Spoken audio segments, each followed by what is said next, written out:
Hello everybody, it's me, Porter, again, coming at you live, unedited, as usual. I do have some things today to discuss. Kind of try to plan them out, as I usually say. So, I shuffle through my papers, that's just me looking for stuff to say, but I'll get right to the point and try to make this video short. The most important thing in a relationship is trust. I talk about three things in my book and explain whatever, but trust is one of them, is the very first thing, and I'll discuss that in this video. Because without trust, where are we? We're in an insecure relationship. Why be with someone that you can't trust? So, not saying, give everybody trust. Trust is not given, usually it's earned. In my case, what I believe is that I give trust until there's reasons not to trust. But trusting goes through with what else I'm going to say. Another big key factor is communication. So you're trusting, with communication, you're trusting that your partner is going to be honest. Because yes, you might be talking, and that is communicating. But if you're not being honest about what you're saying, you're not really communicating. You're just playing psychological head games. So when communicating, but communication, I believe, is the cornerstone to any good relationship or healthy relationship. You can come to a compromise, an outcome that suits you and your partner, no matter what the subject is at hand. Which comes to what I said in a previous video. I don't think I said it in these words, but these are the words that I do say in my book, and that is picking and choosing your battles. Obviously, we'd all like to be right all the time. Nobody wants to admit they're wrong, because they feel embarrassed or whatever. But picking and choosing your battles is a big thing in a relationship, because in most relationships, one person always wants to be right, and so if you're in that situation, picking and choosing your battles, it's you can't win all your battles. As much as you want to win them all, you can't win them all. And the point that I'm trying to make here, as I ramble on in this early hour, is that the kind of battles you want to win are the big ones, because the little ones really don't matter, such as what movie do you want to see, where do you want to go out to eat, what do you want to do tonight. Those are little battles. Those aren't battles that you should be stressing about. If that's at the top of your list, then you already have a problem. The battles that you do want to win are such battles as where to live, what to do for a living, where do you guys see yourself in the futures, and stuff like that.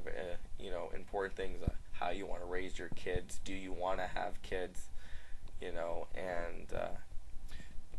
when it comes to picking and choosing your battles, you can't win them all. Sometimes you have to be the bigger person and say, you know what, okay, and try to be open-minded about it, because when you come to discussing the battles, you obviously at the end of the day come to a compromise, whether or not it's one you like or not. But compromising is pretty much the last stage. First you go through trust, then you go through the communication stage, and only through honesty can the communication work. And when you come down to compromise, by, I wouldn't say giving into your partner, but not saying all the time it has to be my way. You can convince your partner that that you are logical, and because me personally, I hate fighting, so giving some leeway, showing that you're not open and against new changes and stuff, leaves a door open till the next time that you have a conversation where you need to compromise about something. Your partner will not go in, guns loaded, shooting out, whatever, screaming. They'll know that you two can sit down and have a conversation and come to some kind of compromise, and hopefully remember, what you had before, and that you gave in, and wouldn't say gave in, but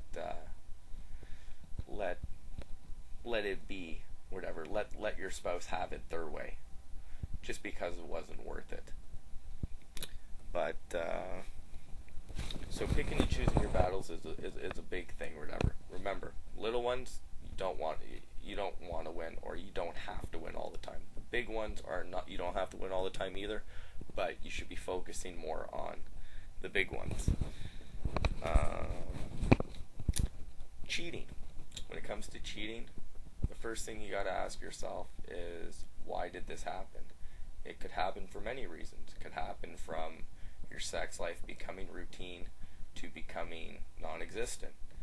Once again, no communication, because I'm not saying but it's hard for people when they first start sexually interacting with each other.